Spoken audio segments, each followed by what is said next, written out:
Buenas noches, bienvenidos a este seminario Leer para Sentir, la dimensión emocional del legado de la Comisión de la Verdad.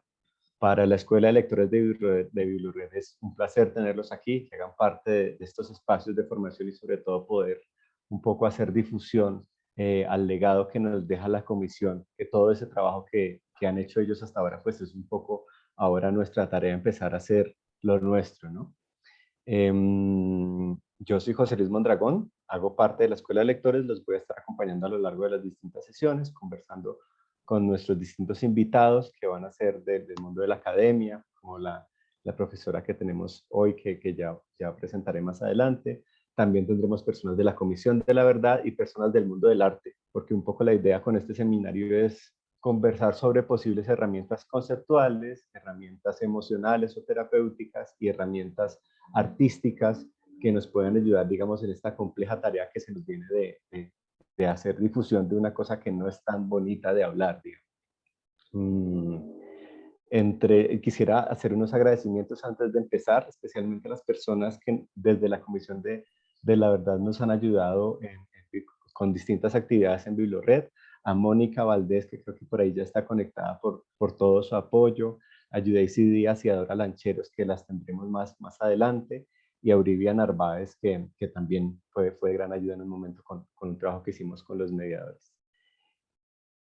Para quienes no hayan recibido los correos, es importante que revisen el spam, aunque si están aquí en teoría es porque recibieron el correo. Y si no, pueden escribir, voy a poner en el chat el correo al que pueden escribir como pidiendo información, este tipo de cosas. Es contactoescuela@bibliored.gov.co. Y porfa, no se les olvide llenar el formulario que ya se los van a copiar, Pilar ya se los va a copiar en el chat, porque para tener los certificados se necesita un 80% de las asistencias, es decir, al menos a 4 de las 5 sesiones que va a haber a lo largo de este mes y la primera semana de octubre. Al final voy a presentarles, bueno, aquí les queremos primero compartirles un video que ya mismo les compartimos de un comisionado, el comisionado Carlos Martín Berenstein, que habla un poco de las emociones. Él, digamos, fue un comisionado que se abanderó de este tema de las emociones y tuvo la generosidad de compartirnos unas palabras con las que nos gustaría empezar. Y al final, después, por ahí faltando 10 para las 8, a quienes quieran quedarse, yo les quisiera compartir un poco cómo funciona esto del legado, en qué se diferencia del informe, porque hubo muchas de las preguntas que ustedes pusieron en las inscripciones que tienen que ver con eso, como qué herramientas tengo a mano. Entonces también está chévere hablar de eso. Entonces vamos a empezarles compartiendo el video y después empezamos presentando a nuestra invitada. Entonces, a ver, compartir pantalla. Compartir sonido. ¿Me confirman que están viendo pantalla, porfa? ¿Ya? Sí, José. Sí, Sí, señor. Listo.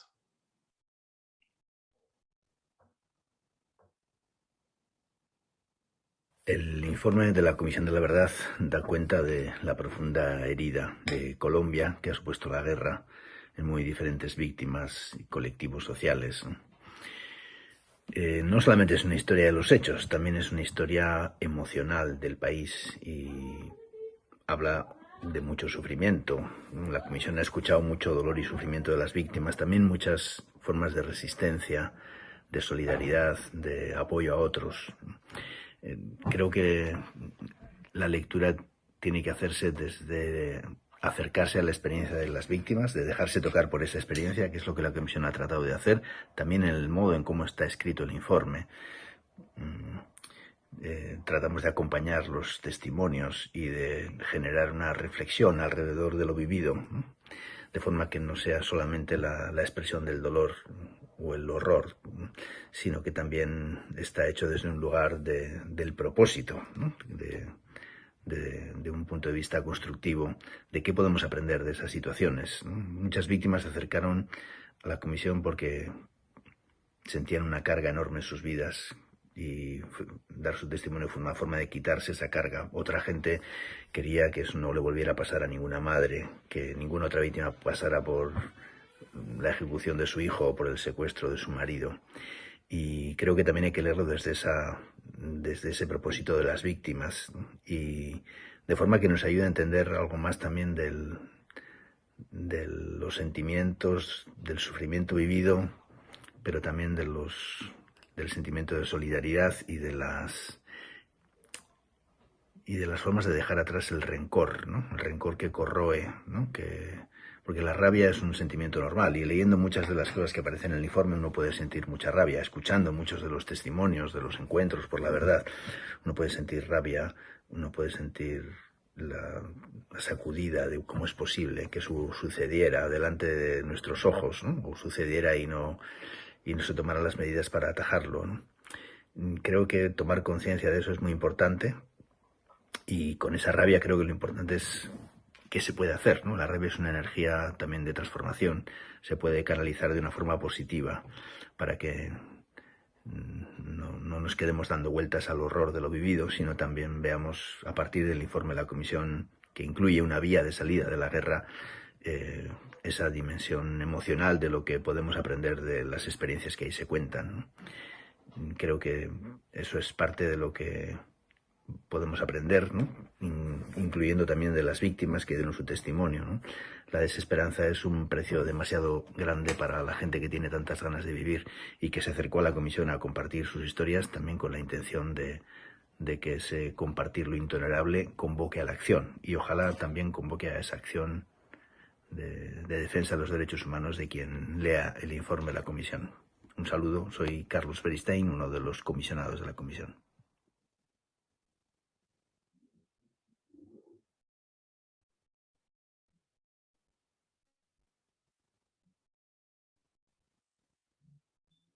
Biblored. El universo en cada espacio de lectura. Leer para la vida.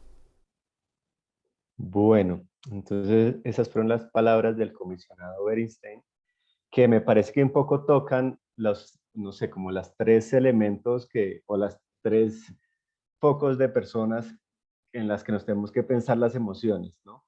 Las emociones, cómo han sido las emociones para las víctimas, por obvias razones, y para los responsables también de todo lo que ocurrió, pero también cómo han sido las emociones para todas las personas que trabajaron en la comisión, que claramente no es un trabajo fácil, y cómo son ahora las emociones para nosotros y para las personas que tienen que recibir este legado que nos deja la comisión. Entonces, con eso paso a darle la bienvenida a Catalina González, nuestra invitada de hoy. Bienvenida, Catalina. ¿Cómo estás? Muchas gracias, José Luis. Muchas gracias a todos por estar aquí. Bueno, Catalina es doctora en filosofía de la Universidad de Emory en Atlanta, Estados Unidos. Es profesora asociada del Departamento de Filosofía de la Universidad de los Andes, y entre sus áreas de investigación se encuentran el escepticismo, la relación entre retórica y filosofía, la filosofía de la muerte y las emociones políticas, que es en lo que nos vamos a centrar el día de hoy con la presentación que nos tiene Catalina. A lo largo de la presentación, si alguien tiene alguna pregunta, puede ponerla en el chat. Trataremos de hacérsela saber a Catalina, que ya estará presentada presentando. Y si no, al final, de todas formas, la idea es abrir micrófonos y conversar un poco. Entonces, bienvenida, Catalina. Muchas gracias por aceptar la invitación. Bueno, muchas gracias a ustedes. Voy a comenzar con compartirles una presentación muy corta que va a ir guiando como la reflexión a la que los quiero invitar en este espacio, ¿no? Quiero que hablemos sobre el legado de la Comisión de la Verdad en clave de emociones políticas. El concepto de emociones políticas es un concepto que se ha estudiado mucho recientemente. Recientemente hay en la filosofía, pero también en la sociología, en la antropología y en otras ciencias sociales como un interés muy grande por las emociones, y en particular por las emociones políticas, es decir, las emociones que están a la base del entramado político de una sociedad. Entonces, quiero que hablemos un poco sobre qué nos pueden decir estos estudios sobre emociones políticas, para entender mejor el legado de la Comisión de la Verdad, para apropiarlo, para vivir ese legado y para hacer cosas con él, para que nos invite a la acción. Y antes de empezar con a hablar más particularmente de las emociones políticas, quiero decir solamente 3 cosas muy básicas sobre las emociones. Todos estos estudios se han preguntado qué son las emociones y se han fundado, digamos, en 3 mitos que han ido tratando de desmontar. Estos 3 mitos son, y yo me imagino que todos ustedes han oído hablar de esto, el primero, que las emociones son individuales, que son estados de mi subjetividad, que son mías, que son internas, que son movimientos mentales, que son algo que me ocurre a mí en mi fuero interno y que no tiene nada que ver con la sociedad, que no tiene nada que ver con la política, que no tiene nada que ver con las instituciones sociales, que es absolutamente mío. Ese es como un primer mito y luego les diré por qué es un mito. El segundo es que las emociones son irracionales, que se oponen a la razón, que tenemos que controlar las emociones a partir de la razón y que solamente cuando controlamos las emociones con nuestra racionalidad podemos actuar de un modo ético o moral o consistente o que sea útil para la sociedad, ¿no? Este es el segundo mito. Las emociones y la razón son unas fuerzas que se oponen por completo dentro del individuo y que son irreconciliables y lo único que podemos hacer es utilizar la razón para dominar, para controlar estas explosiones emocionales. Y el tercero, pero muy relacionado con el segundo, es que las emociones oscurecen el pensamiento. Las emociones no nos dejan pensar, no nos dejan conocer, no nos dejan hacer inferencias racionales, no nos dejan realmente entender mejor el mundo. Mucha gente dice, para poder conocer es necesario dejar las emociones de lado, para ser objetivos y poder tener conocimiento de las cosas que ocurren en nuestras vidas, pero también conocimiento científico, conocimiento de todo tipo. Hay que dejar de lado las emociones.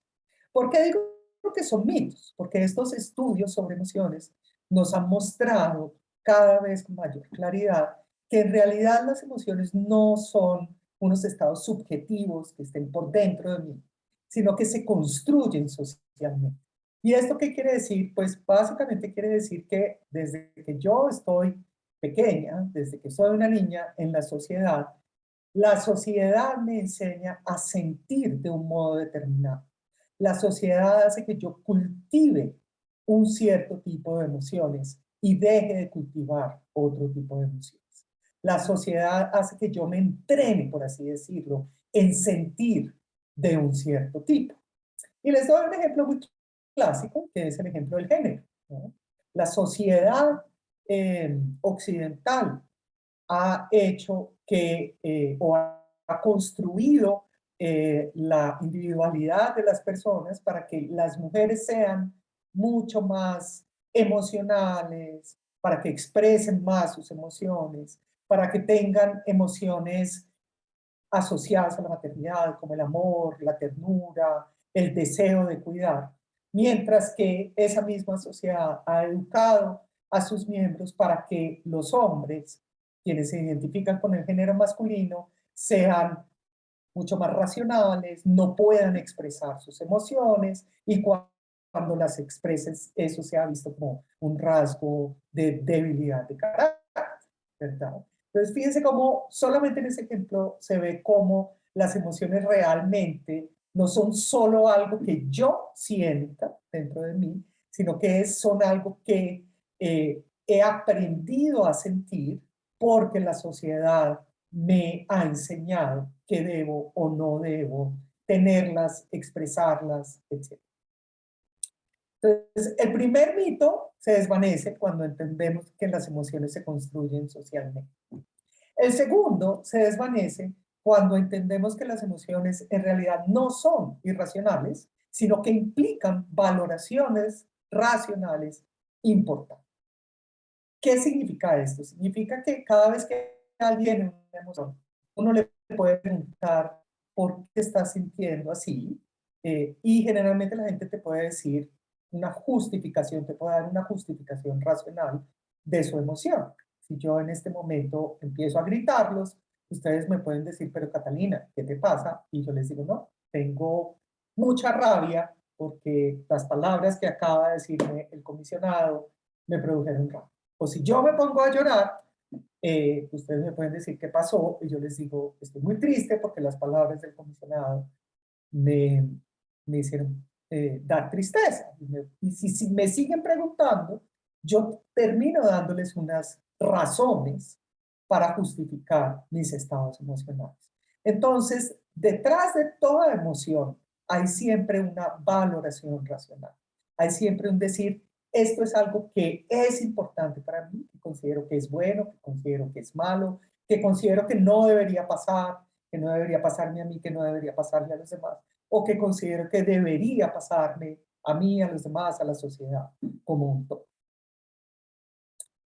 Y el tercer mito que está asociado con el de que las emociones son irracionales es el mito que nos dice que las emociones oscurecen el pensamiento, que para poder pensar, que para poder conocer tenemos que ser objetivos, neutrales y que eso significa no tener emoción. Sin embargo, cada vez entendemos más que las emociones son fundamentales para la comprensión del mundo en el que vivimos. Las emociones funcionan algo así como una especie de zoom. Hay algunas emociones que hacen que nuestra perspectiva se enfoque y hay otras que hacen que nuestra perspectiva se amplíe. Les doy un ejemplo. Cuando uno tiene rabia, no sé si les ha pasado, alguien hace algo que uno considera que es ofensivo, alguien me ofende, y yo me la paso el día entero pensando, pero es que es el colmo, pero es que cómo es que me hizo eso, pero no hay derecho. Y uno empieza con el monólogo mental y empieza a pensar qué le voy a decir y qué me dijo y cómo así. En ese momento mi comprensión del mundo se enfoca en el evento sucedido y en entender las razones del evento y en tratar de buscarle solución al evento. La rabia entonces no es que no nos deje entender las cosas, al contrario, nos permite entenderlas, pero nos permite entenderlas de un modo muy focalizado, cosa que no siempre es bueno. A veces necesitamos entender las cosas o los eventos, lo que nos ocurre, de un modo mucho más amplio para incorporar distintas perspectivas. Entonces, después de que a mí se me quita el mal genio, por ejemplo, alguien me llama y me da una buena noticia. Me da una buena noticia y yo estoy contento. No sé si se dan cuenta en ese momento que cuando uno tiene una emoción como una alegría, uno puede ver las cosas como más ampliamente. Uno puede invitar a la reflexión propia perspectivas distintas, puntos de vista distintos. Y entonces cuando estoy contenta y estoy pensando en la ofensa que recibí de este amigo, de esta amiga, puedo empezar a matizar esa ofensa y decir, tal vez no he tenido en cuenta que esta persona estaba teniendo estos sentimientos, o que esta persona estaba pensando de este modo, o que esta persona lleva mucho tiempo tratando de decirme algo que yo no había querido escuchar. Entonces, si se dan cuenta, lo que quiero decir aquí es que las emociones no oscurecen el pensamiento. Al contrario, las emociones nos ayudan a entender, pero nos ayudan a entender de modo o bien focalizado o bien amplio. Y muchas veces las emociones que nos ayudan a entender algo de modo focalizado nos ayudan a profundizar en las causas de esas acciones, y aquellas que nos ayudan a entender algo de modo más amplio, lo que hacen es que nos permiten ver distintos puntos de vista. Entonces, para terminar, las emociones son construidas socialmente, son valoraciones racionales, no se oponen a la razón y permiten la comprensión de aquello que nos importa. Después de hablar de las emociones en general, podemos entonces pasar a qué son las emociones políticas, y aquí quiero referirme muy rápidamente a la postura de una filósofa contemporánea muy influyente norteamericana que se llama Martha Nussbaum. Martha Nussbaum tiene muchos libros sobre emociones, y hay uno en particular que es muy importante que se llama Las emociones políticas. Y en este libro ella trata de hablarnos de el tipo de emociones que podemos considerar como políticas y que son fundamentalmente las emociones que permiten construir una democracia más incluyente. Martha Nussbaum está interesada en una democracia de corte liberal, es decir, que sigue, digamos, los derroteros del liberalismo político, y podríamos pensar en sociedades digamos, que sigan otros derroteros políticos, pero este es el que le interesa a ella, que nos dice, necesitamos unas emociones que nos permitan construir una democracia liberal que sea incluyente. Y aquí hay un par de frases de ella, a las que me quiero referir rápidamente para explicar un poco mejor qué significa esto de las emociones políticas. Nos dice, todo ideal político está sustentado por sus propias emociones características, ¿no? Entonces hay ideales políticos que están sustentados por emociones como el orgullo nacional. Hay otros ideales políticos que están sustentados por emociones como el deseo de transformación de las instituciones. Y así, hay distintos ideales políticos y siempre tienen unas emociones que están a la base. Y en esta otra cita nos dice un poco más al respecto. Nos dice, las emociones políticas son una fuente tanto de estabilidad para los principios políticos positivos como de motivación para hacerlos efectivos. En cuanto las leyes y las instituciones se vuelven razonablemente justas, las emociones ayudan a sostenerlas, pero también pueden crear motivaciones para mejorar dichas leyes e instituciones. Entonces, hay algunos tipos de emociones políticas que ayudan a que las leyes sean aceptadas, a que las leyes se obedezcan con, digamos, con convicción interna, a que incluso se disfrute seguir las leyes porque se considera que son buenas y que tienen que ver con el tipo de sociedad que queremos tener. Y hay otras emociones que, digamos, nos arrastran más a querer transformar algunas leyes que consideramos que ya no son unas leyes que nos permiten construir los fines a los que creemos que debemos ir como sociedad. Y voy a ir ahora a algunos ejemplos para que esto no sea tan abstracto. Entre las emociones políticas que Martha Nussbaum está tratando de pensar y de proponer para estas democracias liberales, incluyentes, está, por ejemplo, la compasión. Y ella nos dice, una democracia que es incluyente, que acepta una diversidad de personas y de perspectivas, es una democracia que necesita nutrirse de la compasión. Sus miembros deben ser personas compasivas, personas que puedan ponerse en los zapatos del otro, personas que puedan ponerse en la piel de los demás, personas que puedan identificarse con los otros, a pesar de que esos otros sean muy diferentes en términos raciales, en términos de creencias religiosas, en términos étnicos, de género, orientación sexual, etc. Entonces, la compasión es esencial como emoción política para una democracia más incluyente.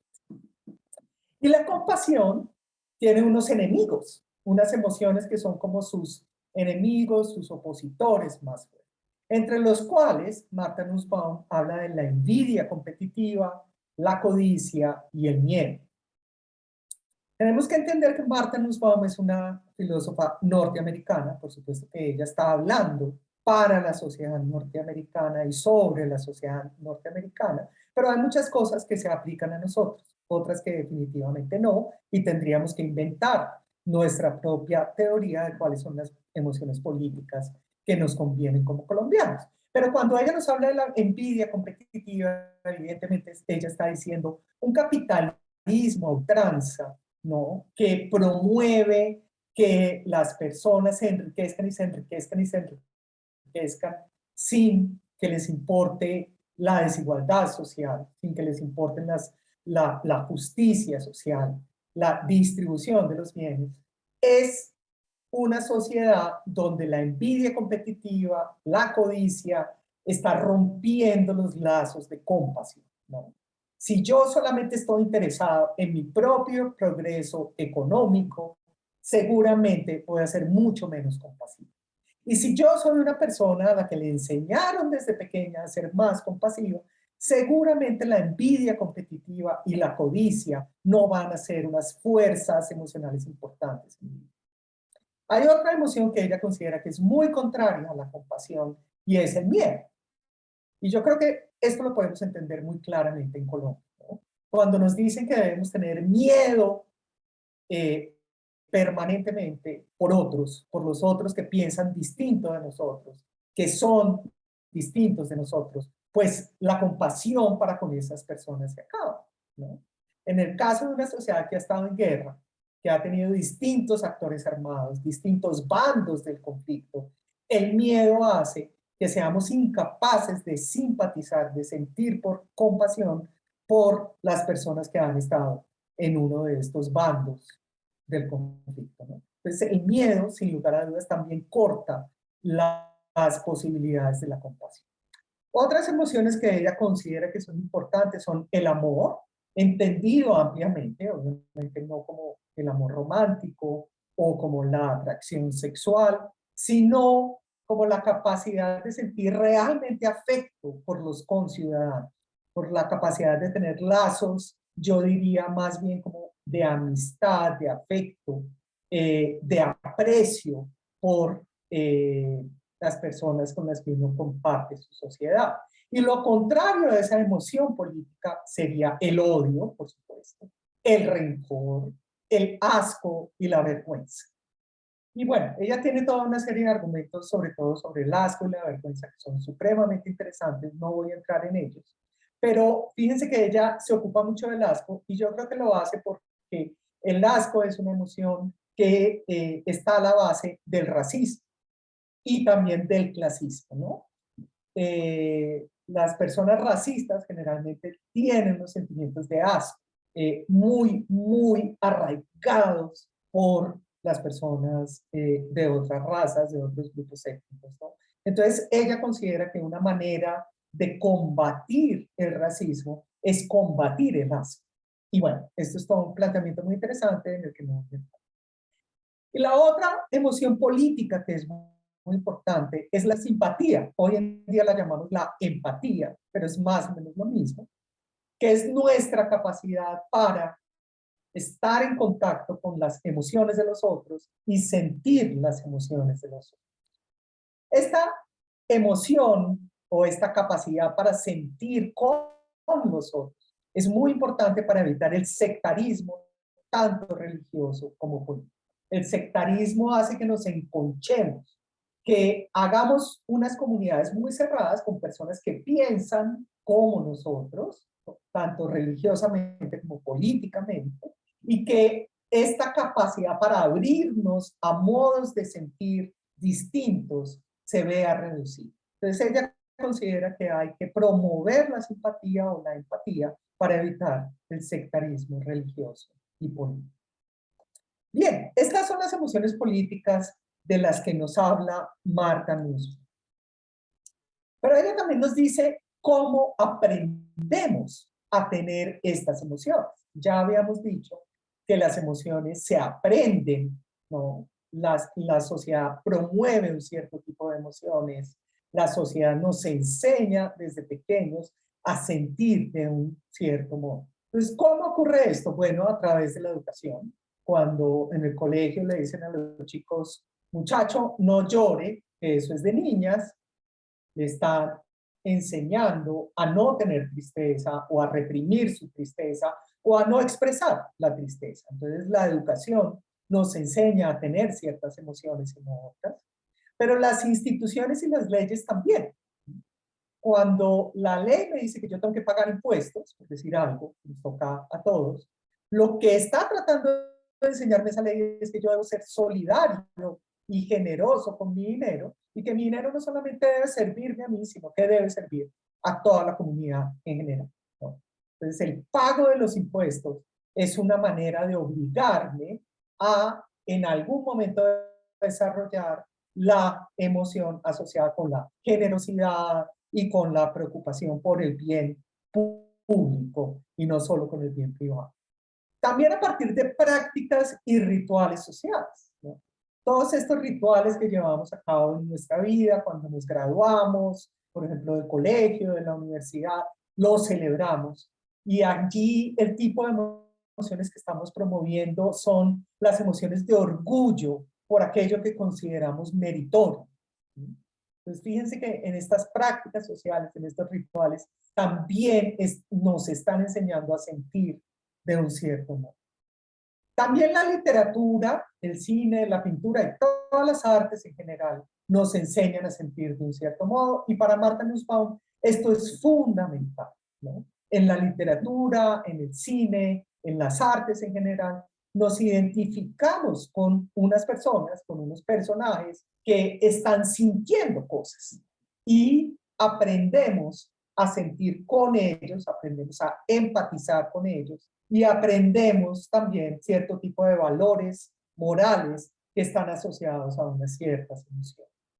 Y en la lectura en general, cuando leemos el periódico, cuando leemos testimonios, como es el caso de la Comisión de la Verdad, los testimonios de víctimas, pero también de actores del conflicto armado, pues sentimos unas emociones, ¿no? Entonces el ejercicio mismo de la lectura es un ejercicio que nos permite sentir emociones, aprender a sentir emociones, y que hace que cultivemos cierto tipo de emociones, que desarrollemos cierto tipo de emociones, y que no desarrollemos o reprimamos o tratemos de no sentir otro tipo de emociones.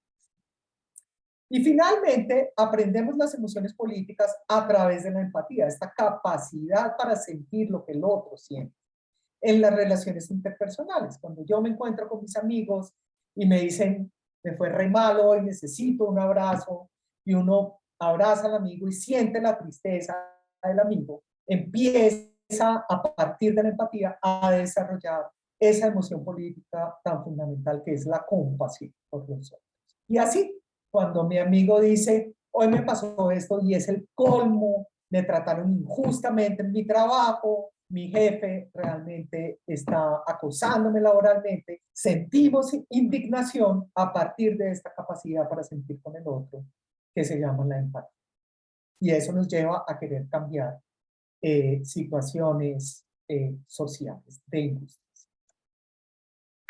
Bien, ahora sí, empecemos con el legado de la Comisión de la Verdad, a ver qué tipo de emociones políticas podemos encontrar allí, y cómo es que este legado de la Comisión de la Verdad realmente está tratando de producir un cierto tipo de emociones en nosotros, que serían unas emociones que promueven una democracia mucho más inclusiva que la que hemos ido teniendo hasta el momento. Quiero que miremos algunos párrafos y en el chat, por favor, me pueden decir, y por favor, José Luis, me cuentas cuáles han sido las respuestas, porque no alcanzo a ver el chat. ¿Qué emociones sienten cuando les doy estas citas? Solo saqué unas cuantas citas del informe. Esta es una cita primera, muy general, que nos habla sobre cifras. Dice, las cifras sobre las desapariciones forzadas son igualmente trágicas, igualmente a las de asesinatos y masacres. De acuerdo con el Observatorio de Memoria y Conflicto, entre 1961 y el 2021, al menos 68.602 personas han sido víctimas de esta modalidad de violencia. Esto es casi 2 veces el número de personas desaparecidas forzadamente en Guatemala, más de 2,5 veces el número aproximado de desaparecidos durante la dictadura en Argentina, y más de 26 veces el total entre muertos y desaparecidos ocurridos durante la dictadura de Augusto Pinochet en Chile. Los grupos paramilitares han sido los mayores responsables, el 32,5% de los casos, seguidos por las guerrillas, el 13% de los casos, y de los agentes del Estado, el 3% de los casos. Okay. Esta es una cita que ustedes encuentran en una parte del tomo del informe de la Comisión de la Verdad, que se llama Sufrir la guerra y rehacer la vida. Quiero que me digan qué emociones sienten cuando leen este aparte. Bueno, Karen Viviana dice impotencia, tristeza, rabia. Laura Cero dice indignación y como sorpresa. Tristeza y asombro, dice Brian. Sorpresa, dice Catherine Tunjo. Dolor, dice María del Pilar. Diana Jimena dice, me siento aterrada y triste con la cantidad de personas desaparecidas. Daniel Borges dice impotencia, indignación e impotencia, dice Natalia del Pilar. Dolor y frustración, terror, rabia, tristeza. Me evoca la tristeza e indignación. Mal genio, dice Mónica Castro. Indignación, rabia, indignación, tristeza, indignación, dolor, desesperanza, pérdida de empatía hacia las instituciones del Estado, dice Rafael. Tristeza. Muy bien, fíjense que hay una gran cantidad de emociones y este no es el párrafo más emocional del informe de la Comisión de la Verdad, ¿no? Este es un párrafo, y por eso lo puse de primero, bastante abstracto, está hablando de cifras, ¿no? Y casi que si uno lee la primera línea, las cifras sobre la desaparición forzada son trágicas. De acuerdo con el observatorio, al menos 68.602 personas han sido víctimas de esta modalidad de violencia. Con el 68.602, uno ya dice, esto es grande, pero uno no alcanza a imaginarse qué tan grande es. Y luego cuando aparecen las comparaciones con Guatemala, con Argentina y con Chile, la imaginación empieza a funcionar, de modo que uno empieza realmente a entender la magnitud del problema. Y allí es donde ustedes dicen, siento asombro, siento horror, estoy aterrado de lo que está pasando, ¿no? Esto es lo que pasó en mi país, ¡wow! Y eso ocurre en virtud de la comparación que hacemos con otros escenarios violentos que ya conocemos y que ya sabemos que han sido terribles. La comparación hace que digamos, ¡oh! Asombro, terror, ¿no? Y después, ese asombro, ese terror, da paso a otras emociones de las que ustedes han hablado: tristeza, impotencia, frustración, dolor, sufrimiento. ¿Sí?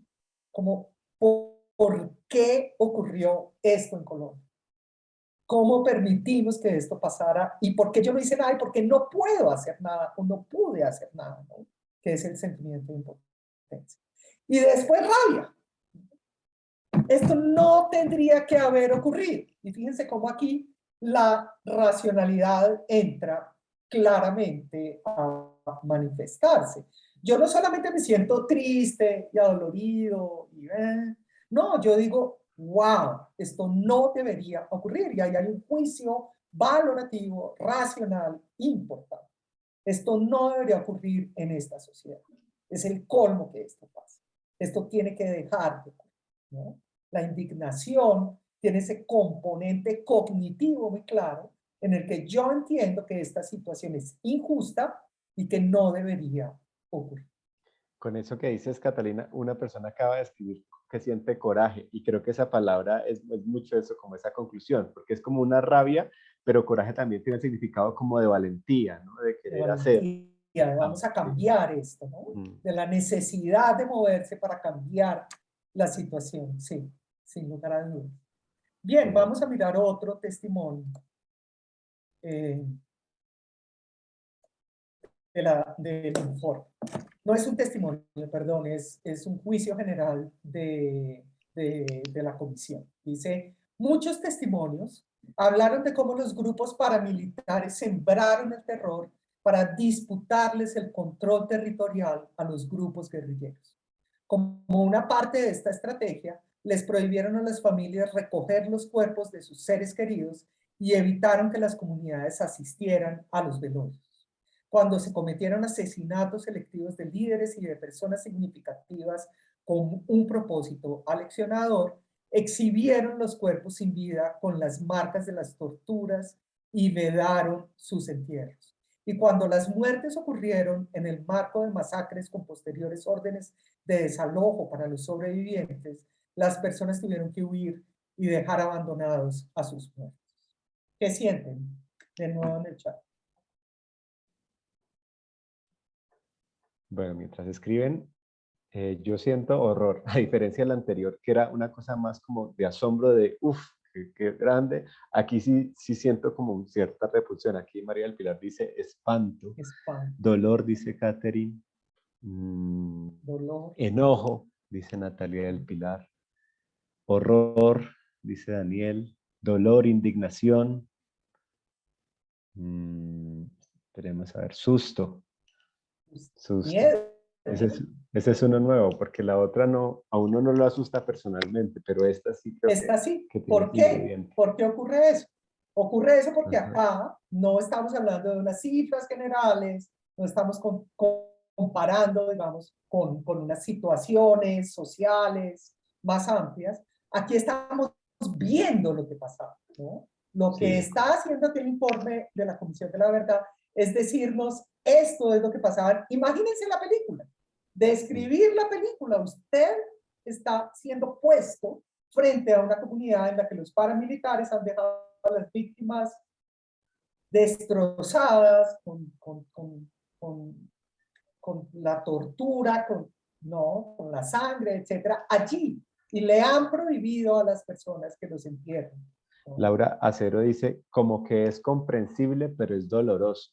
Comprensible desde la estrategia, es decir, se puede uno sentar a entender el por qué, pero es muy terrible.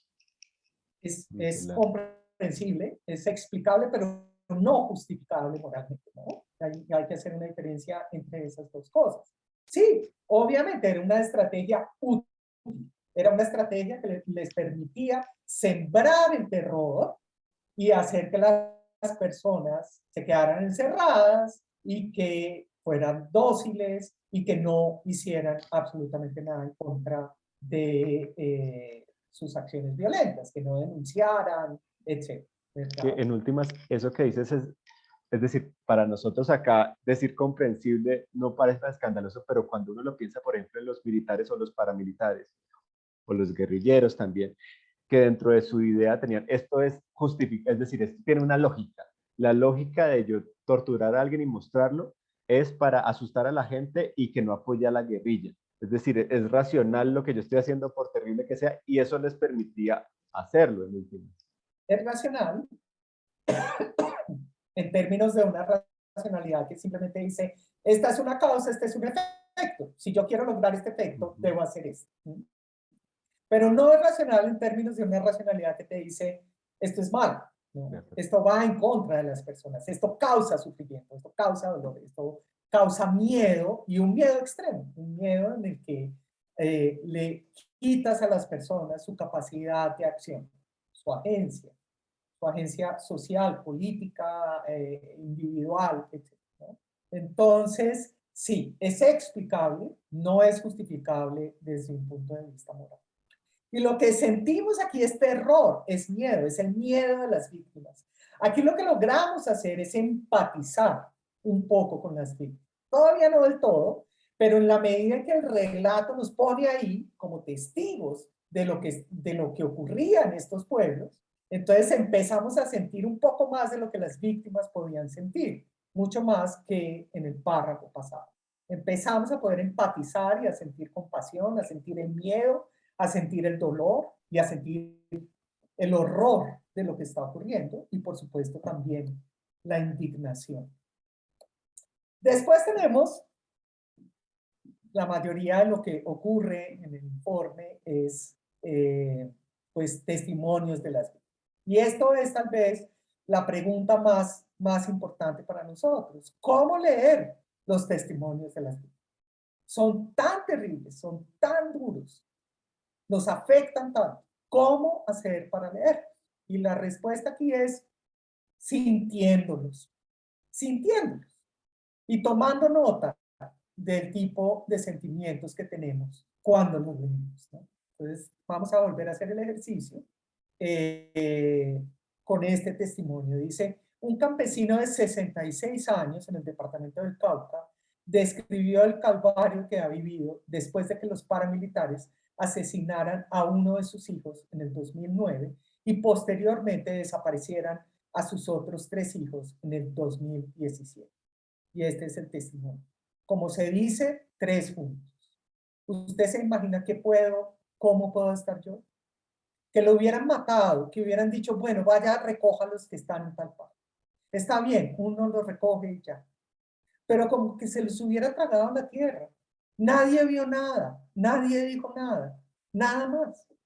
Hoy yo a veces ni como, no duermo. Lo que he sufrido, lo seguiré sufriendo. Seguiré llevando esa carga en mis hombros hasta que Dios quiera que sea. ¿Qué siente uno?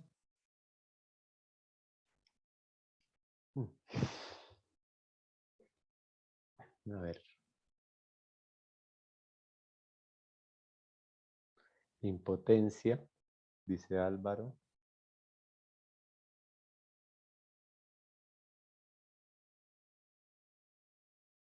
Dolor, mucho dolor, dice Diana. Dolor, tristeza, dice Paul. Dolor, dolor, otras dos personas dicen dolor, se me afloja el corazón, dice Rafael. Yo sentía un poco eso, como físicamente es como, como que uno empieza también como a desarmarse, siento yo, ¿no? Como que las otras uno está con las defensas arriba, pero con esta uno ya está como encorvado, como desgonzado, no sé. Desgarramiento, sí, eso un poco. Desgarramiento, exactamente. Ya tiene manifestaciones físicas, ¿no? La emoción, ¿no? Ya es como, ¿no? Y eso es lo que dificulta la lectura de este documento, o el contacto con sus distintas presentaciones, ¿no? No solo la lectura del informe. Y lo dificulta, sin duda alguna, porque pues, no es agradable ver. Pero es muy importante lo que pasa aquí. Lo que está pasando aquí es que sentimos el dolor del otro, ¿sí? Y lo sentimos incluso físicamente, ¿no? En este momento realmente empatizamos con el otro, en el sentido muy técnico de la palabra empatía, y es la capacidad para sentir lo que otro está sintiendo cuando nos cuenta lo que está sintiendo, ¿no? Exactamente, justo, ya que estás diciendo eso, aquí ya hay como una reflexión sobre el otro, que dice Karen, dolor, ni siquiera pueden hacer el duelo porque los dejan con la pregunta, ¿dónde estarán? ¿Qué habrá sido de ellos? Como una herida abierta, hastío, ahogado, dice Ángel, como que ya empieza uno a pensar en el otro, pues. Empieza uno a ponerse en los zapatos del otro, a entender al otro, y aquí es donde las emociones te amplían la perspectiva, ¿no? Aquí es donde las emociones te dejan comprender realmente lo que ha pasado en este país, ¿no? Cuando tú puedes estar allí y decir, uy, ¿qué tal que esto me hubiera pasado a mí? ¿No? Pobre hombre de 66 años, sus 3 hijos desaparecidos, no saben nada de ellos, no le dijeron absolutamente nada, como si se los hubiera tragado la tierra, ¿no? Desolación, absoluta desolación, ¿no? Pero es muy importante, es difícil, es doloroso, pero la única manera de cultivar la compasión, y yo creo que los colombianos necesitamos cultivar mucho la compasión como una emoción política, es realmente poniéndonos aquí, eh, tratando de realmente conectar, comunicarnos, por lo menos de modo mediado a través de estos testimonios, ¿no? No podemos ir al campo a hablar con las personas, a muchos de nosotros que estamos en la ciudad, pero sí podemos leer y podemos trasladar estas experiencias a nuestra vida. El último testimonio es un testimonio similar y es el último. No crean que vine aquí a torturarlos, no se trata de eso. Dice, un hombre de 73 años de edad asumió el cuidado de los 9 hijos que quedaron en orfandad después de los asesinatos de su yerno en el 2006 y su hija en el 2011, ambos por parte del Frente 48 de las FARC-EP en Putumayo. 2 de los nietos se suicidaron ante el dolor de la pérdida de los padres, una en el año 2014 y otro en el 2018. Este hombre le dijo lo siguiente a la comisión. Mire, eso implicó muchas cosas. Implicó en primer lugar la tristeza, el abandono del territorio, de la comunidad. Implicó sufrimiento porque yo sufrí mucho con esos niños. 9 niños para yo mantenerlos y la mujer 10. Cuando ya unos niños se crecieron, 2 de ellos se mataron. Tomaron la decisión de envenenarse Y eso depende de la misma violencia, porque ellos a medida que se van criando, ellos se acuerdan de los padres y están acabando así. ¿Qué emociones sentimos? Supongo que son las mismas. Desgarramiento, dolor, impotencia.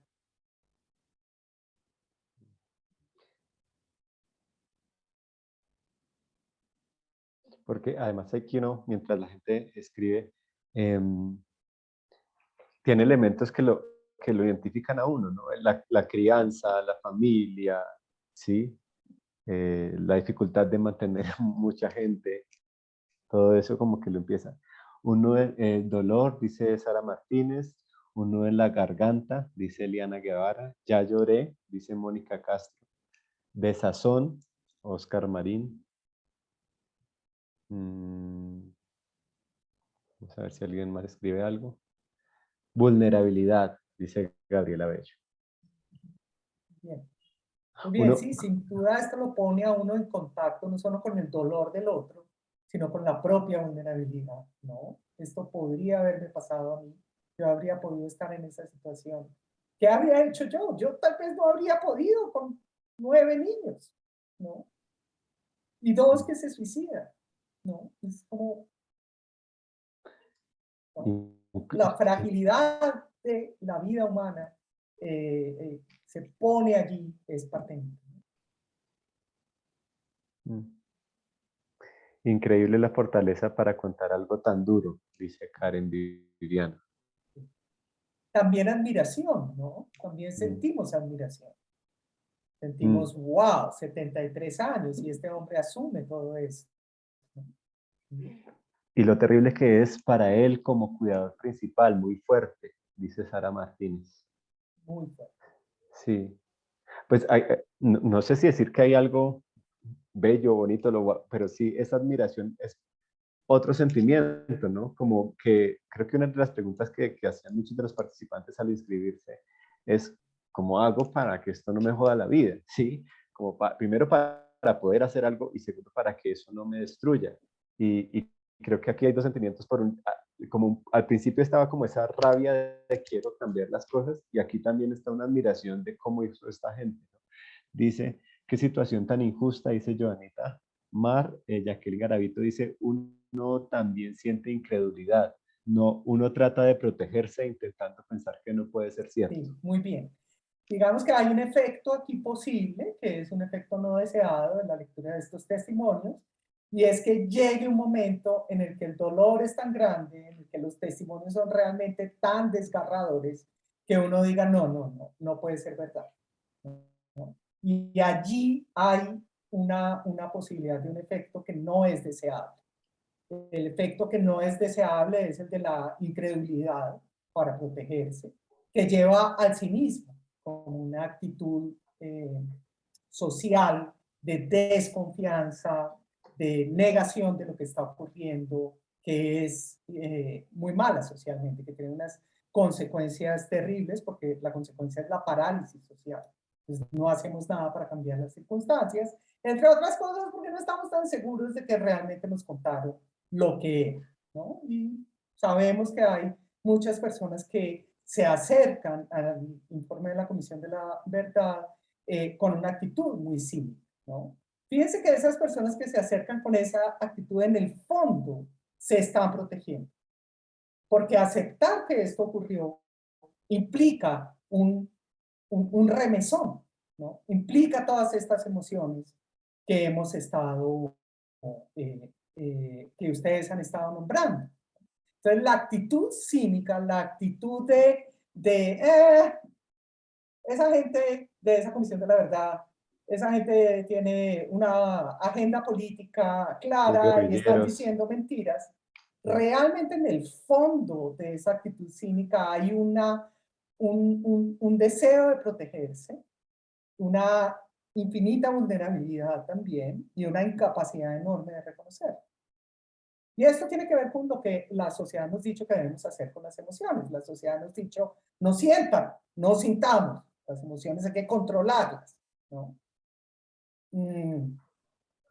Realmente ahora nos damos cuenta de que cuando hacemos eso cuando pensamos las emociones hay que controlarlas, nos llenamos de una gran cantidad de mecanismos de defensa que hacen que no podamos estar, digamos, en contacto con los problemas reales de la sociedad y no queramos transformarlos. Que no seamos compasivos, que no desarrollemos las emociones políticas que son necesarias para vivir en sociedad.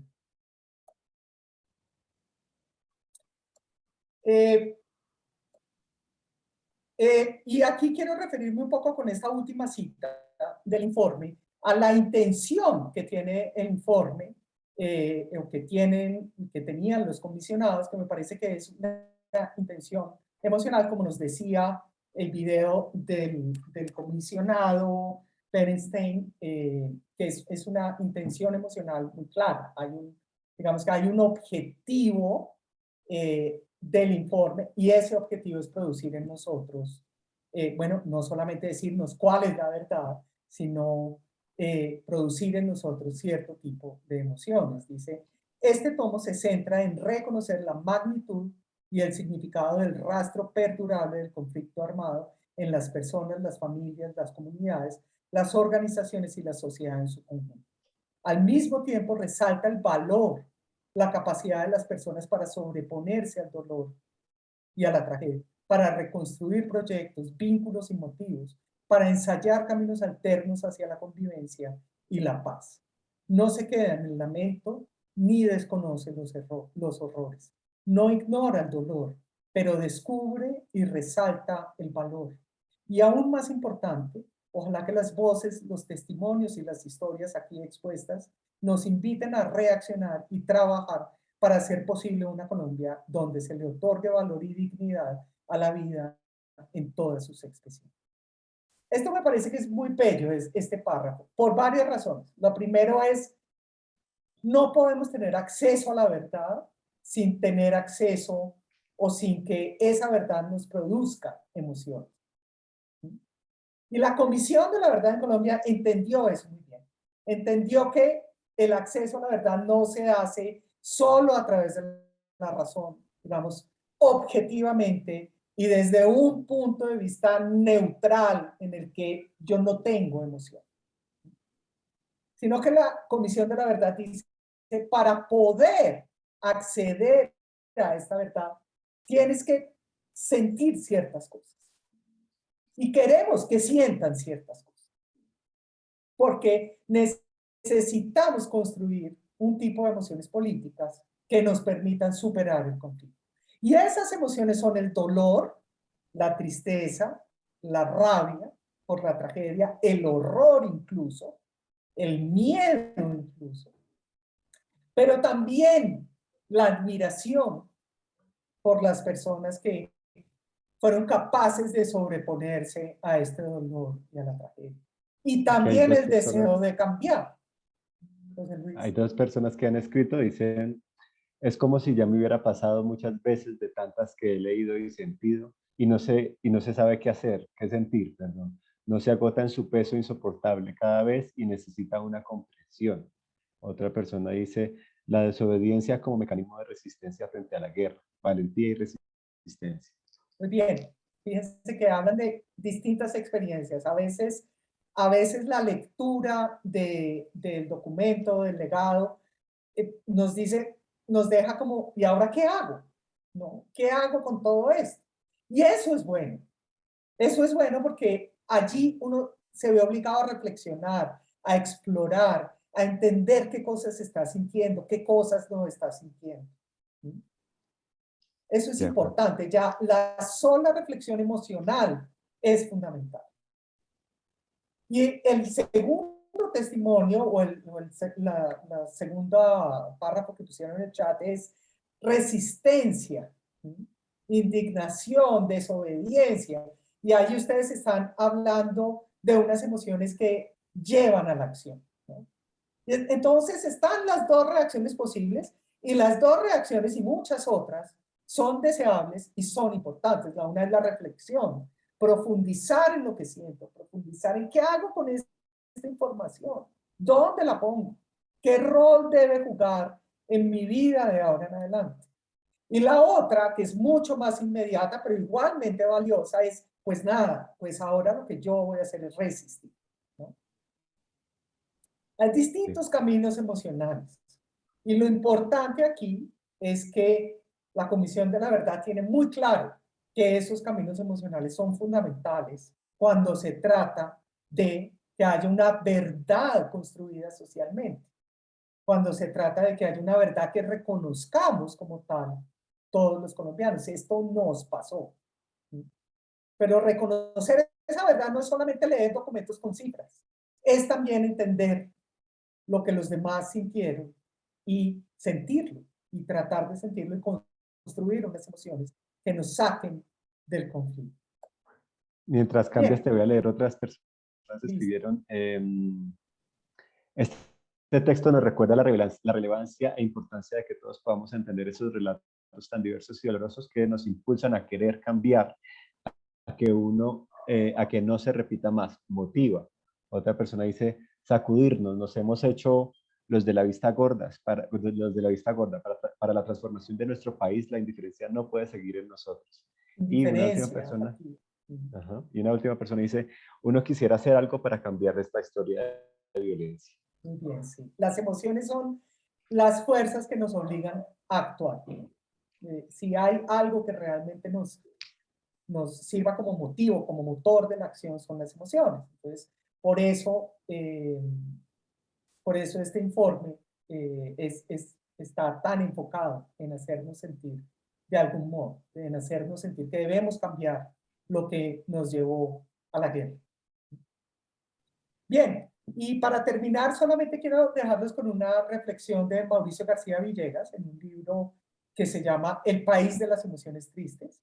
Y la tesis de Mauricio García Villegas es que Colombia es un país de emociones tristes, de emociones negativas, a diferencia de lo que nos dicen que es un país feliz, en el que todo el mundo es feliz, realmente las emociones que han prevalecido en nuestro país son las emociones que nos han llevado a la guerra, que nos han llevado al conflicto armado, y son emociones que él trata de sintetizar con esa frase de Carlos R. Restrepo, que es los viejos y queridos odios, ¿no? Los colombianos hemos cultivado el odio de muchas maneras durante mucho tiempo, ¿no? Y nos dice, voy a leer la frase entera porque me parece que es muy, muy interesante, dice, cuando se observa debajo del iceberg, se entiende mejor por qué las buenas ideas o las posibilidades reales para ponerse de acuerdo fueron malogradas por los rencores, o como decía Carlos R. Restrepo, por los viejos y queridos odios. No me refiero a la simple antipatía entre opositores del debate político, lo cual es algo inevitable, tal vez sano, sino algo más profundo, más fundamental, el deseo de aniquilar al contradictor más que sus ideas. Las emociones que nos han llevado al conflicto son emociones de rencor, de odio, de apego por el odio, ¿no? No queremos abandonar el odio porque estamos tan acostumbrados a sentirlo, porque nos han dicho que tenemos que mantenernos en el odio, porque nos han dicho que tenemos que mantenernos en decir, esa gente es horrible. Y es esa terquedad en el odio, ese apego por el odio, lo que, según Mauricio García Villegas, nos ha llevado al conflicto. Y regresando un poco a Martha Nussbaum, vale la pena preguntarnos si, además del odio, ha habido envidia, ha habido codicia, ha habido asco, rencor, rabia, ¿no?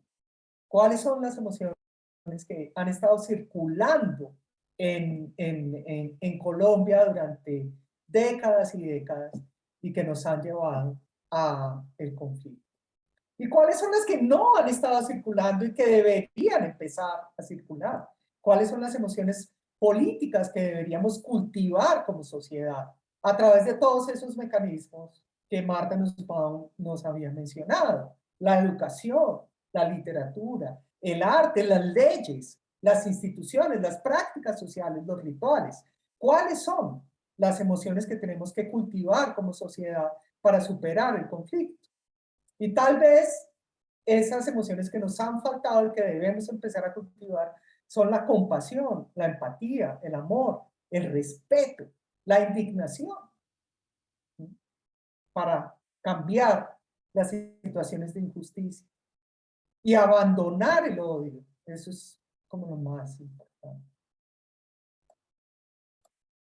Muy bien, eso era, perdón, creo que me falta solo un párrafo del informe. ¿Cuáles son las emociones? No, perdón, este ya lo habíamos leído, que nos dice que no solamente debemos enfocarnos en el dolor, o la meta del informe no es solamente producir dolor, sino también admiración y valor. Y yo creo que esto es muy importante en Colombia. Yo creo que uno de los grandes problemas de Colombia es que tenemos una autoestima terrible, ¿no? Precisamente el conflicto y la magnitud del horror que hemos vivido ha hecho que pensemos, que hayamos crecido pensando que no tenemos valor alguno y que no merecemos nada bueno, ¿no? Y cuando vemos el informe y a pesar del dolor y del sufrimiento podemos admirar a quienes resistieron, quienes soportaron, quienes inventaron nuevas maneras de vivir su vida, quienes fueron creativos ante el sufrimiento y ante el dolor y pudieron seguir viviendo una vida digna. Entonces nuestra autoestima también se puede como nutrir y podemos decir, no, los colombianos somos valiosos, los colombianos merecemos una vida digna, una vida sin este sufrimiento, sin este dolor, y merecemos unas relaciones sociales pacíficas, compasivas, empáticas, de respeto mutuo, de respeto de la diferencia, etc. Muy bien, ahora sí quiero como abrir el micrófono a todos ustedes. Perdón si me demoré mucho. Espero que No, tengamos Catalina, suficiente tiempo para hacer preguntas. muchísimas gracias de verdad. Creo que, es decir, como pocas veces creo que se logra en un espacio conceptual y en un espacio virtual, como que uno se sumerge y me parece que estuvo muy chévere eso, como uno empieza a ver que hay capas del informe, ¿no? Lo que tú decías, la cifra, luego cuando se dice algo de alguien y luego cuando esa persona misma dice algo. Mientras las personas si quieren escriban en el chat, yo o algo así, los que quieran participar y ya podemos como abrir el micrófono. Yo me pido la primera pregunta, ya que estoy en la dictadura de la palabra, y es, eh, precisamente por esa forma en la que tú llevaste todo a cabo, uno siente que hay un proceso, ¿no? Y pensando, pues, que parte de esto lo organiza la Escuela de Lectores, entonces, ¿tú cómo ves ahí esa posibilidad literaria? Yo pienso mucho en el viaje del héroe que acabamos de vivir en micro, ¿no? Ver el dolor más terrible y luego la luz al final del túnel. Uh-huh. ¿Cómo pensarías tú que se puede pensar eso desde la literatura un poco? Sí, no sé, pienso mucho que, sí, un poco comparto lo que tú dices, ¿no? Como si el dolor es demasiado terrible y no hay ninguna posibilidad de redención, ¿no? Pues tal vez el aprendizaje emocional no sea un aprendizaje muy valioso o no sea un aprendizaje, digamos, muy realmente que lo transforme a uno. Porque, por lo que les decía, allí lo que puede pasar es que el dolor sea tan grande, sin ninguna luz, sin ninguna posibilidad de mejoría, de admiración, de emociones positivas, que lo que uno haga es decir, no más, paro aquí, no leo, no veo más esta película y necesito protegerme.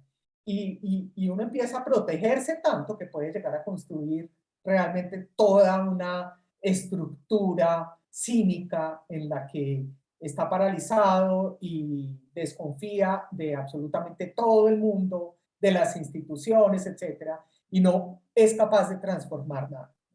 Entonces, es necesario, tanto en la lectura de la literatura, como en estos informes, etcétera, que haya como un equilibrio entre estas emociones de, digamos, negativas, de dolor, de impotencia, pero también haya unas emociones más constructivas, de admiración por quienes han sido valientes, de compasión, ¿no? De identificación, etc.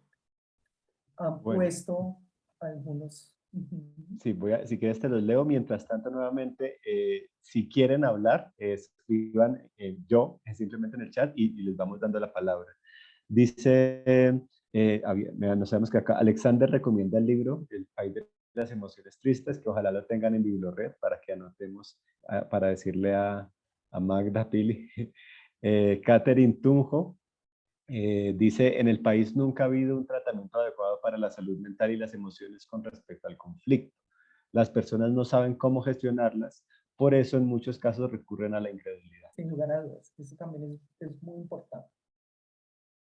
Dice Alexander. Mientras tanto, bueno, no sean tímidos, tímidas, participen porque también creo que está muy bien escuchar las voces y traspasar un poco la virtualidad que nos separa a veces. Dice, la melancolía también es una emoción importante, alegría y al mismo tiempo tristeza en medio de un panorama desesperanzador, pero que posibilita un cambio para construir un mejor país y dejemos de ser solo el país de las emociones tristes. Rafael dice, hay que evitar a toda costa la cauterización de la conciencia.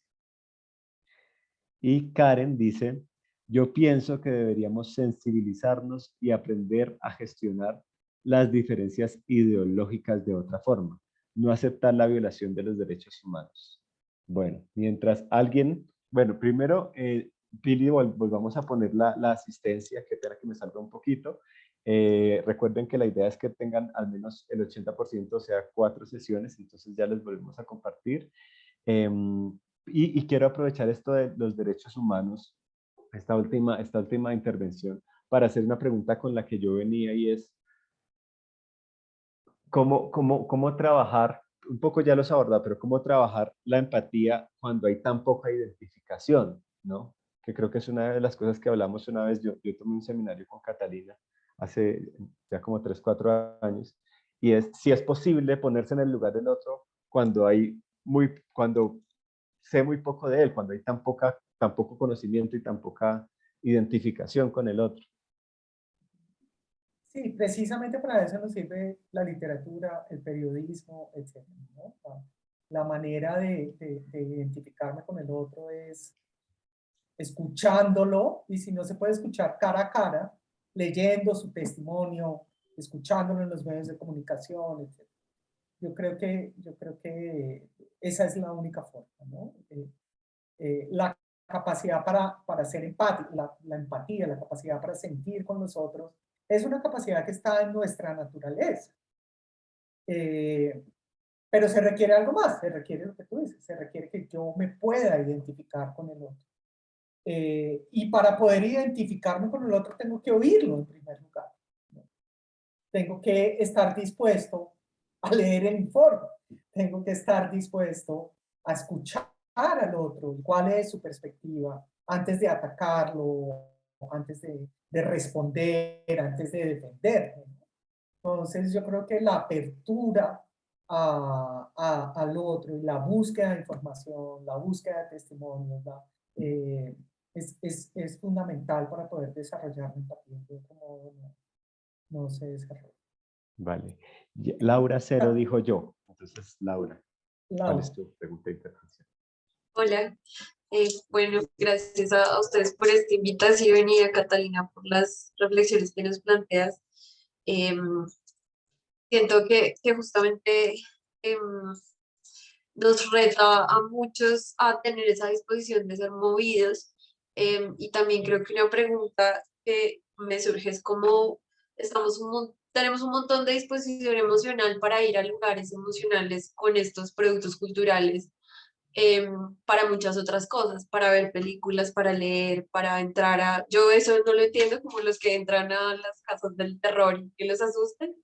No lo entiendo para nada, pero lo disfrutamos incluso y hay como un componente de sentir el cuerpo, de sentir, ¿no? Como lo que nos atraviesa. Y eso me hace pensar que en esta ocasión lo del informe se presta como una oportunidad de conocerse a uno mismo por medio de qué estoy experimentando cuando me expongo a esto, qué razones tengo para estar haciéndolo y también, pues, digamos, si el cinismo protege a algunas personas, entender como cuál puede ser, no la raíz, pero sí una característica de eso en uno. Entonces yo puedo que no me estoy poniendo cínica, pero ¿cómo me estoy poniendo?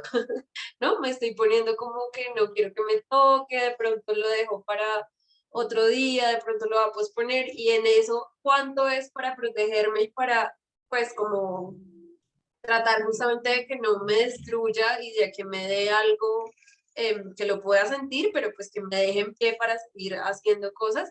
Y cuánto de eso es, creo que no estoy realmente dispuesta a atravesar eso, aunque sé que me estoy perdiendo la oportunidad de entenderlo y que me pase por el cuerpo, porque estamos viendo que lo intelectual no ha sido suficiente para nadie, ¿no? Como que es un poco lo que veíamos en el testimonio anterior. Se puede comprender, pero comprender no ha servido pues, para mucho, ¿no? Como, ¿para qué? Para hacer libros, pero no para que otras personas como uno vivan una vida que les haya gustado y tengan a sus familiares cenando como uno en su casa, ¿no? Como un montón de cosas eh, que humanamente son muy difíciles de digerir. Entonces, no sé para dónde iba, pero la pregunta es sí, como... Eh, ¿cómo pasamos esa disposición que tenemos a que las cosas nos muevan y nos motiven y nos atraviesen? Como quiero sentirme hoy de esta forma, entonces voy a poner una comedia romántica y me voy a disponer y voy a llorar con eso, ¿no? Y cómo traslado a eso a un escenario de construir unas emociones. Sí, yo creo que allí la respuesta es el arte, ¿no? Yo creo que en eso, eh, pues el arte es esencial, porque evidentemente el testimonio mismo a veces es muy fuerte y, pues a veces simplemente tenemos miedo de enfrentarnos al horror que otros han sentido, ¿no? Y sin embargo, lo que ocurre con el arte y con toda expresión como estética es que hay una distancia, ¿no? Cuando yo veo una película, pues lo que está ocurriendo le está ocurriendo a los personajes, pero yo sé que se trata de personajes ficticios, y entonces si bien yo puedo empatizar con ellos y conectarme y llorar en la película y tal, pues en el fondo hay el saber que esto es algo irreal, que es ficticio, como que permite que yo tenga allí como una especie de protección emocional. Y eso, por supuesto, no ocurre pues, en el informe porque es real, es muy real. Pero las manifestaciones artísticas alrededor de lo que ha ocurrido, creo que lo que sí pueden hacer es tratar de ayudarnos a conducir las emociones de un cierto modo, ¿no? Por ejemplo, modulando las emociones, por ejemplo, poniendo testimonios de mucho dolor junto a testimonios de mucho valor humano. De modo que la emoción del dolor, de la impotencia, se vea morigerada o se vea acompañada y elevada un poco con la emoción de el valor, la admiración y la esperanza, ¿no? El testimonio de la familia desplazada que sufrió la masacre, ¿no? Este acto espantoso por el que pasaron, y luego ver que los hijos estaban en el colegio, ¿no? Como yo creo que allí es muy importante como que el dolor, el sufrimiento, el reconocimiento del sufrimiento no esté atado totalmente a la impotencia, eh, sino que esté atado también a la esperanza, ¿no? Eh, de nuevo, volviendo a la actitud cínica es una actitud que dice, hay que asumir la desesperanza, hay que vivir en la desesperanza, no se puede esperar nada, ¿no? Y eso es terrible, porque si vives en la desesperanza no transformas nada. Entonces, yo creo que allí es muy importante y el arte puede ayudarnos como a, a, digamos que no se trata de que nos estén diciendo cosas ficticias, se trata de que la realidad de lo que ocurrió sea presentada de modo tal que las emociones que tengamos no sean emociones que nos suman en la impotencia, sino que sean emociones que nos quieran llevar a actuar. No sé si te respondí. Sí, Estoy aquí tomando notas para mi lectura, las voy a poner en la ventana cuando esté, José cuando Luis, esté tú sabes haciéndolo. más de arte, de pronto tú puedes decir Pues más. pensaba mucho en la comisionada Lucía González, que ella fue la que lideró el proceso de la estrategia cultural y artística. Vamos a tener a la coordinadora de esta estrategia más adelante. Y esa comisionada dice una frase y es que deberíamos pasar como de un relato trágico a un relato épico, ¿no? Esa idea de pasar de qué horrible los hechos del mundo que no puedo, que son terribles y no puedo cambiar y me sumen en lo profundo, a un relato en el que sí los puedo cambiar, en el que sí puedo hacer, que épico no es necesariamente pues el héroe que va y mata a todo el mundo y ahora es, sino el épico es el campesino que sacó adelante a 7 hijos, sí, eso también es épico y cambiar ese relato creo que está muy chévere. Además, creo que parte del ejercicio que hizo Catalina nos sirve a nosotros también. Primero, para ser conscientes, por eso a mí me asombraba tanto como de la emocionalidad tras de la lectura del informe, ¿no? Es como una escalera que yo siento que fuimos bajando, ¿sí? Y uno ya con esa conciencia puede decidir hasta dónde la va bajando, con qué tanto tiempo, ¿sí? Si nos quedamos como en dimensionar las cosas, como en ese primer párrafo de, mira, comparado con Chile fui así, las cifras son así, que es un paso ya, es un gran paso. O si vamos ya un poco a la descripción de cómo sucedía, o si ya vamos a ir hasta lo profundo de las personas que lo vivieron.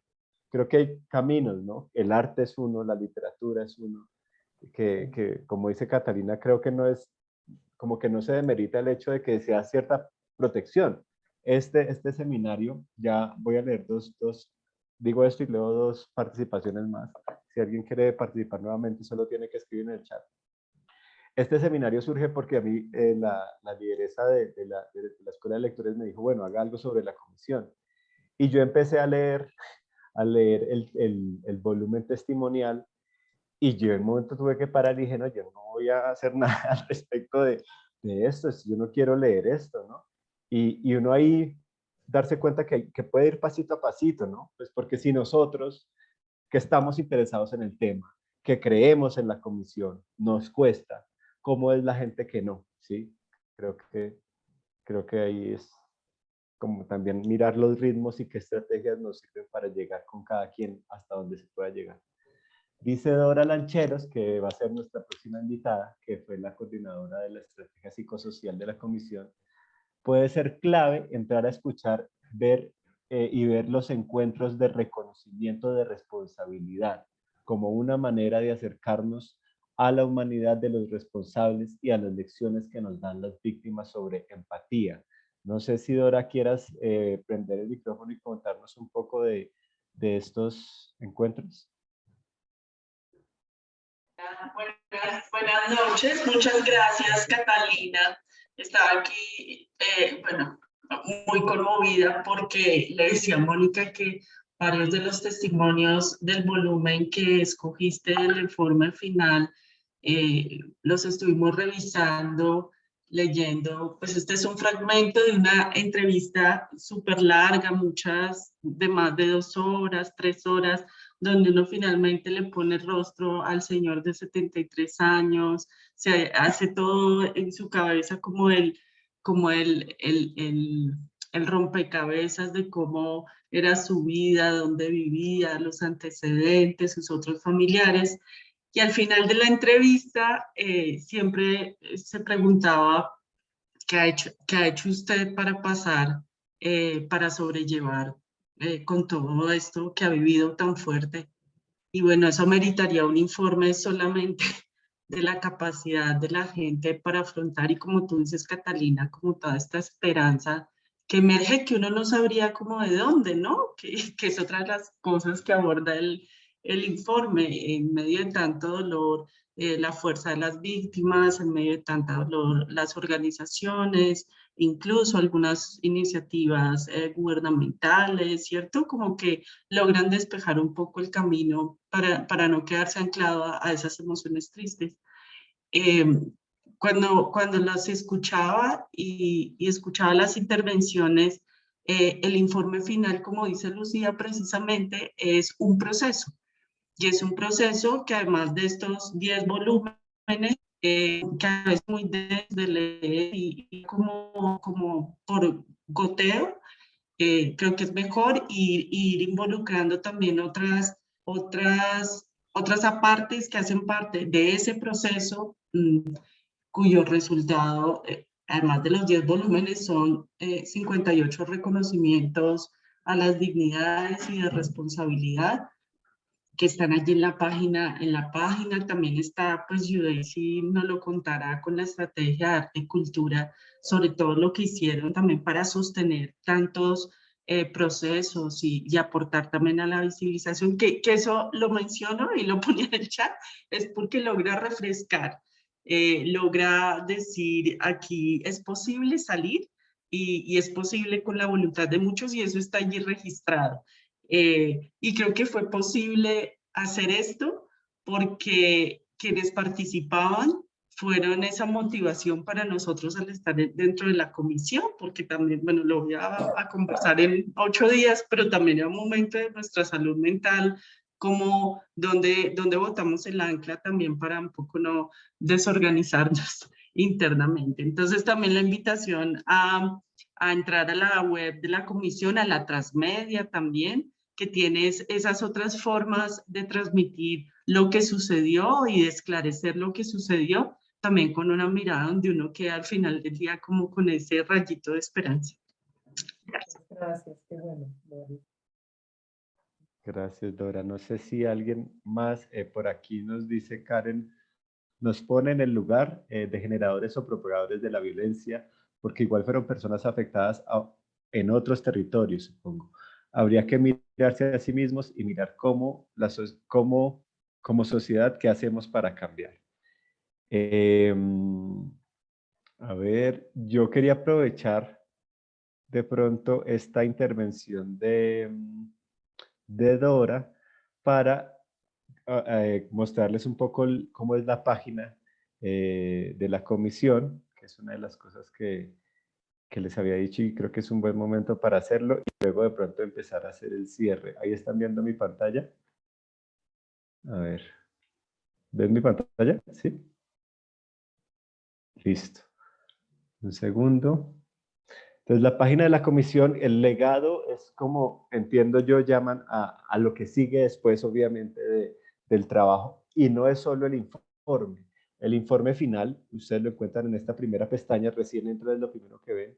Y aquí, en esta pestaña que se llama Hay futuro si hay verdad, están todos los volúmenes del informe final.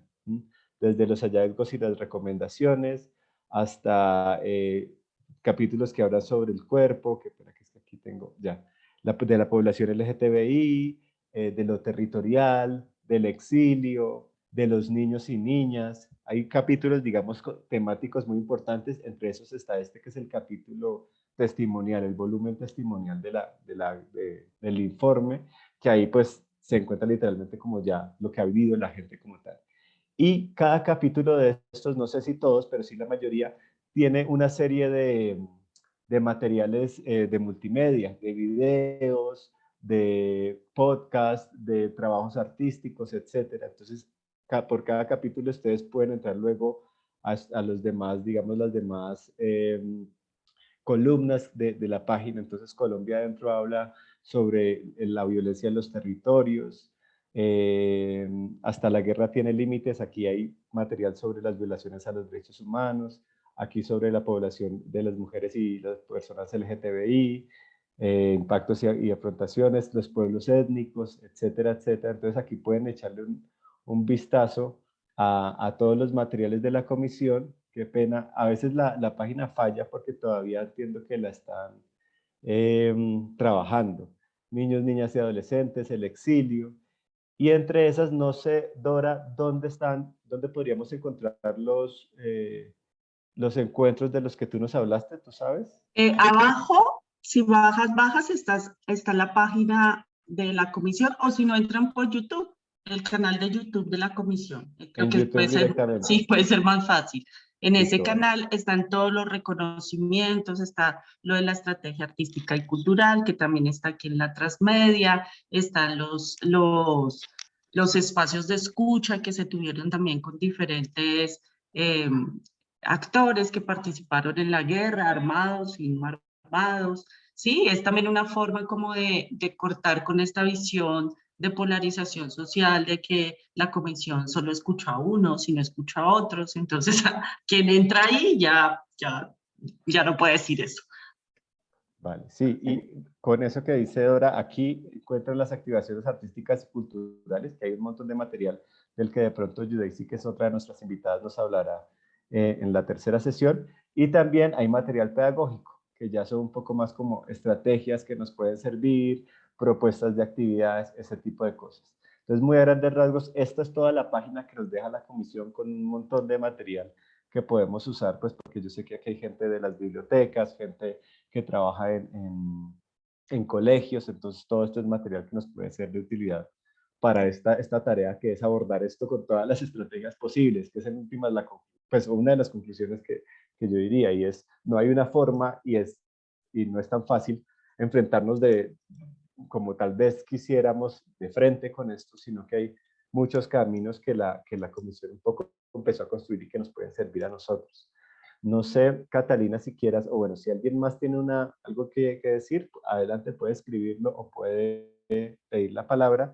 Si no, podemos ir pensándonos en algunas conclusiones, algunas ideas que quieras que nos llevemos de todo lo que hemos hablado, Catalina. No, yo creo que lo más importante es entender que, como lo ha entendido bien la Comisión de la Verdad, que enfrentarse a la verdad es enfrentarse emocionalmente a la verdad. Y que las emociones nos ayudan a entender cosas, no nos entorpecen la comprensión, sino que al contrario nos ayudan a entender cosas y que estamos enfrentándonos a algo muy difícil de comprender, muy complejo, muy duro, pero que es muy importante, y la manera de acercarnos es a través de las emociones. Eso por un lado. Como reconocer el potencial de comprensión que tienen nuestras emociones. Y lo otro que quisiera que se fueran pensando es el tipo de emociones que queremos construir en este país, ¿no? Qué emociones queremos cultivar y qué emociones nos pueden sacar del conflicto, y qué emociones pues aprendemos a vivir y a cultivar a partir de la lectura del informe de la comisión, ¿no? Y no solo a partir del informe de la comisión, sino me parece también que es muy importante que los colombianos eh, tratemos activamente de cultivar ciertas emociones que son como socialmente mucho más eh, adecuadas, ¿no? Estas emociones políticas de las que nos habla Nussbaum, o otras que sean como necesarias y que sean como más cercanas a nuestro carácter como colombianos. Pero sí me parece que es muy importante que los colombianos empecemos a preguntarnos cómo sentimos y cómo deberíamos sentir, ¿no? Y qué deberíamos hacer para poder sentir como deberíamos sentir. ¿Cómo debemos enseñarle a los niños a sentir? ¿Y qué podemos hacer para nosotros mismos como adultos? Tratar de cambiar digamos, unos hábitos emocionales que son nocivos, que los tenemos ahí todo el tiempo. Uno de los hábitos emocionales más nocivos que yo creo que tenemos colombianos es el de la desconfianza. Inmediatamente alguien me dice algo, ya, mentira, ¿no? Desconfiar, ¿no? Lo primero que hacemos es desconfiar. Y yo creo que los colombianos deberíamos decir, bueno, ¿cómo hago para que ese hábito emocional de autoprotección y de separarme del otro, desconfiándolo, señalándolo, diciendo el error está en usted, deje de ocurrir? Y eso, digamos, la manera de hacer eso no es a través de la razón, es a través de las emociones. Cada vez que yo sienta como la inclinación a desconfiar, decir, ¿qué pasa si confío? Y sí, puede ser que yo confíe y entonces, pues, me la monte. Puede ser que se aprovechen de mí, pero ¿qué pasa si confío? ¿Qué tal si decido confiar? Ese tipo de cosas yo creo que es muy importante que los colombianos empecemos a pensarlas y empecemos como a hacernos cargo de nuestras emociones y de cómo cultivar emociones más apropiadas para una vida en comunidad. Eso es como con lo que yo quisiera cerrar. Muchísimas gracias, Catalina. Me quedo mucho también con esa idea que hay dos cosas que aparentemente son contrarias, pero que se complementan, y es la compasión, y es ver que hay dolor y que fue horrible lo que pasó, y verlo lo más de frente posible, y también construir otro tipo de emoción después de eso, o más allá de eso, más allá de ese dolor. Entonces son ambas cosas, porque tampoco se trata de quedarnos en la inocencia de nada pasó, jugamos de las manos, somos un país feliz, sino ambas cosas allí en tensión, ¿no? Sí, sin lugar a dudas, como el reconocimiento del dolor que nos hace compasivos y también de la esperanza que nos hace apreciar como el valor de los demás, nuestra resiliencia como sociedad, y que nos hace decir, bueno, podemos cambiar cosas. Y dice Ángela, la acción y la voluntad inician por la palabra. Escucha, movimiento, palabra, movimiento, hábito, transformación, crearse, libertad. Entonces está bonito cerrar un poco con esa idea, porque sí, como esto es organizado desde la Escuela de Lectores, y es bueno pensarnos cómo desde este trabajo del lenguaje, de la escritura, vamos a abordar todo esto de lo que hablamos hoy. Nuevamente, muchísimas gracias, Catalina, porque no solo fue una explicación conceptual muy clara, sino que hubo un ejercicio experiencial muy interesante para abordar el informe, y me parece muy, muy completo como la experiencia que nos llevamos. Entonces, muchísimas gracias. No, muchas gracias a ustedes por invitarme. Yo también aprendí muchísimo y yo quiero agradecer a los comisionados que hicieron este trabajo enorme y tan importante para este país. Vale. Para terminar algunos aspectos técnicos, dentro de 8 días vamos a tener a Dora, que ya la conocimos hoy. Ella fue la coordinadora del enfoque psicosocial de la comisión, y vamos a hablar sobre la salud mental en los procesos de construcción de verdad. Ese va a ser el tema. Bienvenidos, bienvenida Catalina, si quieres estar. Está muy Claro que chévere sí, me parece muy que los mismos invitados puedan dialogar, creo que enriquece mucho. Recuerden inscribirse en la asistencia. Y quería preguntarles si alguien tuvo problema con el correo, si le llegó a spam o si no le llegó, si alguien le tuvo que dar el enlace. Igual, pues los que ya se tengan que ir, muchísimas gracias por su participación. Aquí ya les dejó Pilar nuevamente el enlace de la asistencia, y nos vemos dentro de 8 días a las 6. Si conocen a alguien que no haya estado hoy, que ya se haya inscrito, pásenle el enlace, porque hubo varias personas que se inscribieron que no estuvieron hoy. Entonces, pues nada, con mucho gusto, dice Alexander, muchas gracias. No tuve problemas con el correo. Buenas noches y con mucho gusto, y gracias a ustedes y a Catalina por el día de hoy. buenas noches, muchas gracias a ustedes y nos vemos el próximo miércoles. Listo, chévere. Gracias por abrir este espacio. No, muy chévere. Gracias a ustedes por abrir esta puerta. Gracias. ¿Qué ibas a decir, Laura? Gracias, mi Muchas Daisy. gracias a todos. Necesitaba un espacio así y también creo que es, no sé, creo que muchos lo necesitaban y pues genial que desde lo público se llame a estos encuentros. Entonces, pues aquí nos vemos. Bueno, muchas gracias a todos y todas. Nos vemos dentro de 8 días. No sé cómo se hace el cierre logístico. Pilar, si tú sabes, esperemos a que la gente, si alguien tiene preguntas, igual pues nos podemos quedar aquí, ya sea para Catalina o para mí sobre lo logístico. Y si no, pues muchas gracias y nos vemos. A ver.